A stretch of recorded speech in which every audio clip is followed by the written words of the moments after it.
আদি, আদি,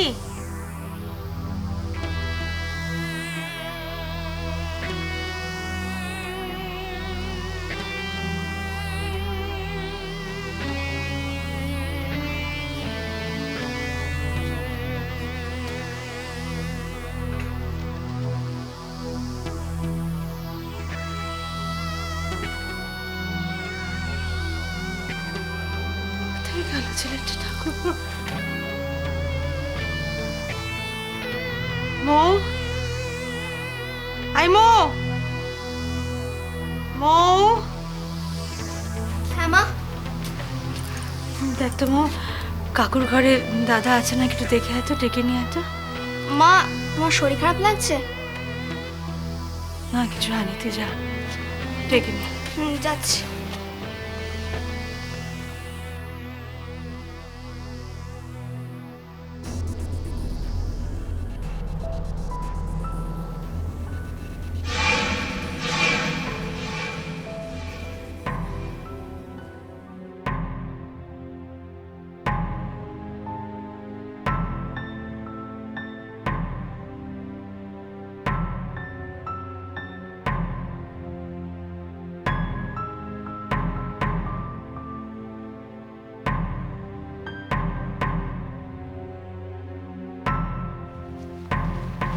মা, দাদা কাকার ঘরে নেই। নেই মানে? ওখানে নেই মানে? বাথরুমে দেখলাম, বাথরুমে তো যায়নি। কোথায়? তো রাত্রিরে বাইরে গেল নাকি? মা, মা।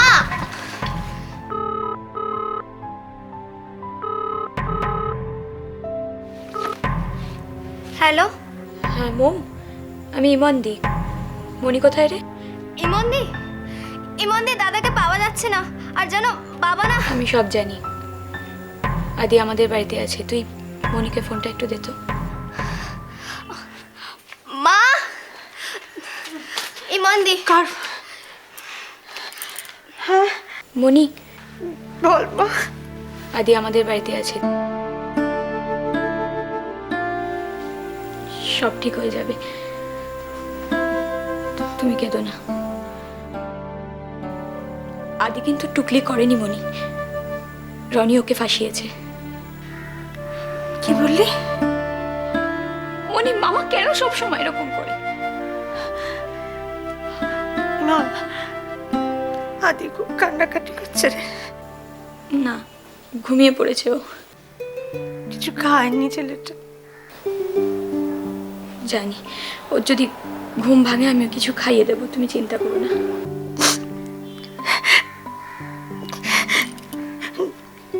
হিমন, তুই একটা কাজ করবি মা, একটু পাশে পাশে থাকাতিস। এত রাত্রিরে যেন আবার বাইরে না বেরোয়, একটু থাকিস ওর পাশে। তুমি চিন্তা করো না, আদি আমার কাছেই থাকবে।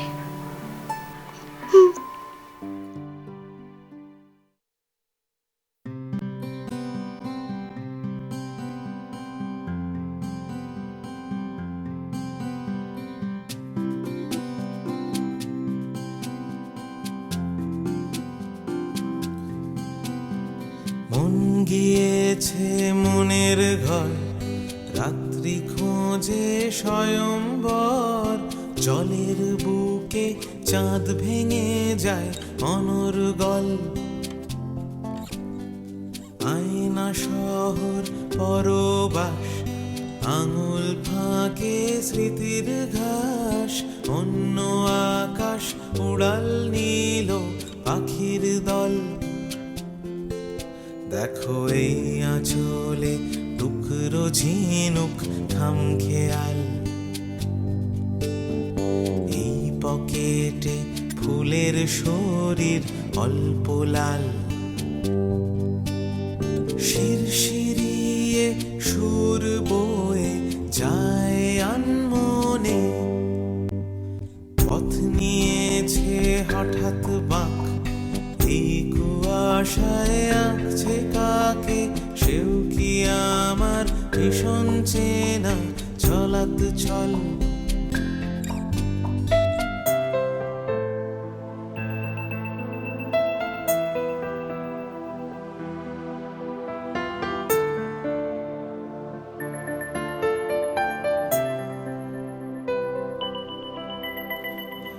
ইচ্ছে গেল ফুলমহলের চৌকাঠে,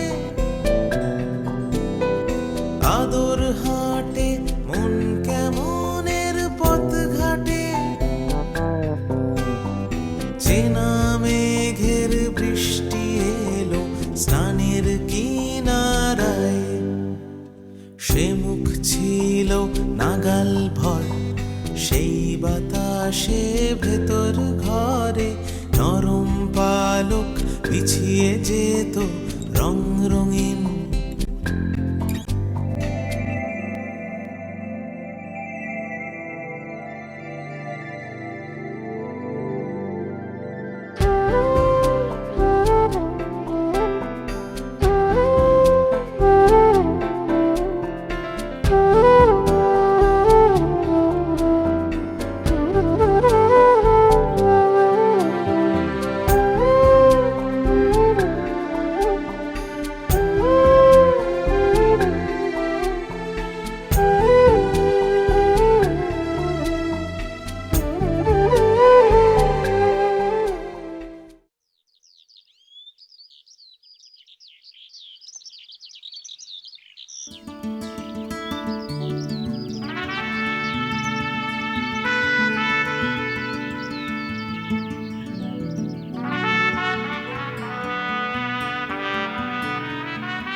ব্রেকফাস্ট করবি তো রমণী মামা?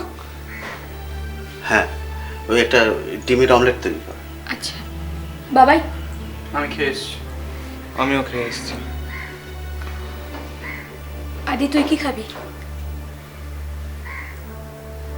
আদি কি খাবি তুই? কালকে রাতেও খাসনি। খেতে ভালো লাগছে না।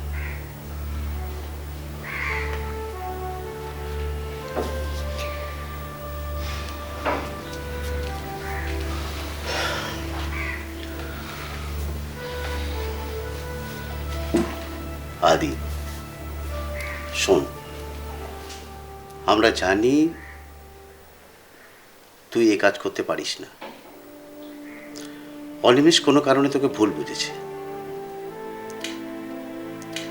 তুই কেন নিজেকে এইভাবে কষ্ট দিচ্ছিস? আমরা অনিমেষকে বোঝাবো। কি বোঝাবে? বুঝে কোনো লাভ নেই বাবা। আদি ছাড় না, যেটা ঘটেনি সেটা নিয়ে তো ভেবে কোনো লাভ নেই। বরং এইটা ভাব যে যারা এই ঘটনার জন্য দায়ী তাদের একটা শাস্তির ব্যবস্থা করতে হবে। অনিমেষকে বলে যত তাড়াতাড়ি সম্ভব রনির বিরুদ্ধে থানায় একটা ডায়েরি করতে হবে। এর মধ্যে আবার বাবা নেই। বাবা থাকলে বাবা নিজে গিয়ে থানায় ডায়েরি করতো। হ্যাঁ, অনুকূল থাকলে খুব ভালো হতো। যাকে আদি, তুই চল, তুই ব্রেকফাস্ট করে নিবি। আমি তোর সঙ্গে তোর বাড়ি যাব। আমি অনিমেষকে বোঝাবো। অনিমেষকে বোঝাবার দায়িত্ব আমার।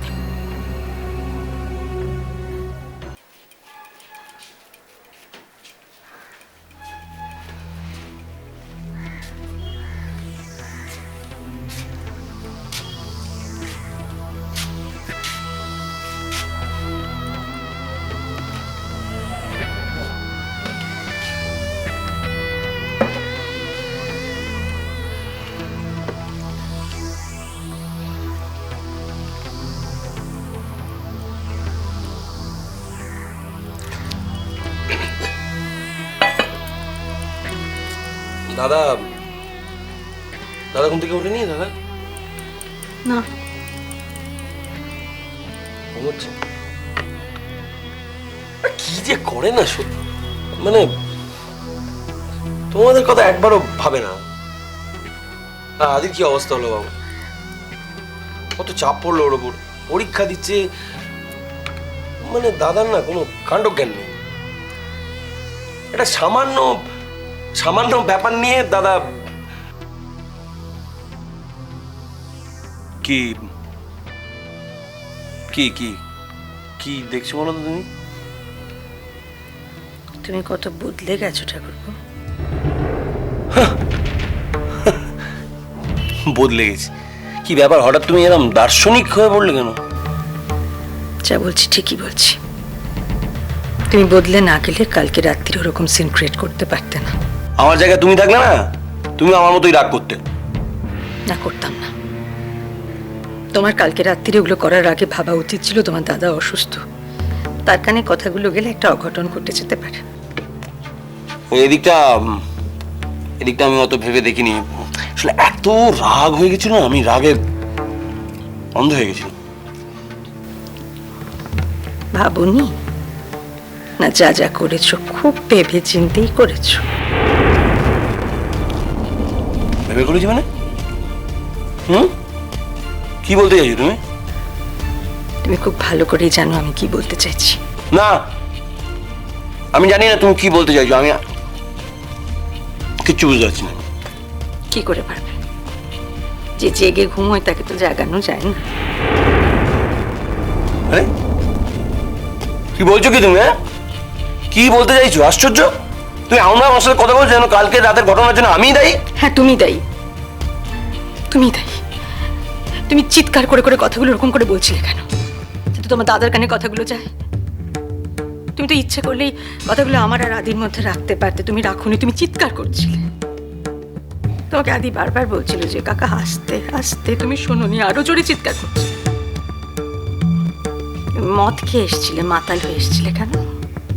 সুবিধে হয় না মদ খেয়ে এসে মাতাল হওয়ার আড়ালে অনেক কিছু বলতে করতে, ওটাকে ঢাল হিসেবে ব্যবহার করতে সুবিধা হয় না? মুখ সামলে কথা বলবে বৌদি, তুমি কিন্তু জানা নয় তাই বলছো। আমি একটা বাজে কথা বলিনি। তুমি এই সংসারটা ভাঙতে চাইছো, তুমি এই সংসারে অশান্তি বাঁধাতে চাইছো। কেন করছো এগুলো ঠাকুরপো? কেন? তুমি তো তোমার অংশটা পেয়ে যাবে, তুমি সেটা নিয়ে সুখে থাকো না। আমাদের ক্ষতি কেন করতে চাইছো ঠাকুরপো? আমি তো নিজে না খেয়ে তোমাকে খাইয়েছি ঠাকুরপো। ছোটবেলা থেকে তোমাকে ভাইয়ের মতো করে মানুষ করেছি, কিন্তু কোনো ক্ষতি করিনি তোমার। তুমি আদিটাকে এরম উত্তেজিত কেন করছো? তুমি করবে না, তুমি আদিকে একদম উত্তেজিত করবে না। তোমাকে বারণ করে দিলাম আমি।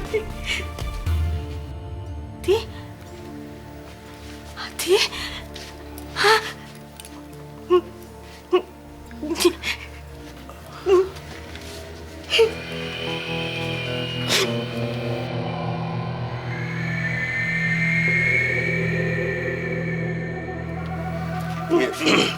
বলছিলাম বৌদি, সব ঠিক হয়ে যাবে, আপনি চিন্তা করবেন না। বিষয়টাতে বড্ড শকড হয়েছে। আর তাছাড়া আদি নির্দোষ। অনিমেষ এখনো ঘুম থেকে ওঠেনি। হ্যাঁ, একবার ওকে ডাকুন। আমি কয়েকটা কথা ওকে বলতে চাই। এই বিষয়টাতে আদি একেবারে নির্দোষ।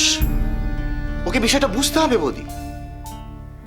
প্লিজ একবার একবার ওকে ডাকুন। আমি ওকে ওকে বলবো, ওকে বোঝাবো যে এর মধ্যে অন্য চক্রান্ত লুকিয়ে রয়েছে। মিছিমিছি শুধু আদিকে দোষ দিলে হবে না। আপনি একটু বসুন। হ্যাঁ, আপনি ডাকুন, ডাকুন বৌদি।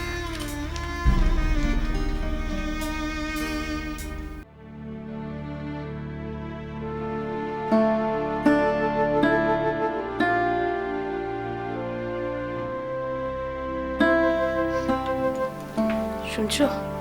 হুম? রমণীদা এসছেন, কি দরকার আছে তোমার সাথে, ডাকছেন। কি পরে আসতে বলি? না, দেখছি দেখছি দেখছি না না না, এ সব রনির চক্রান্ত। আদি নির্দোষ। তুমি কি করে জানলে?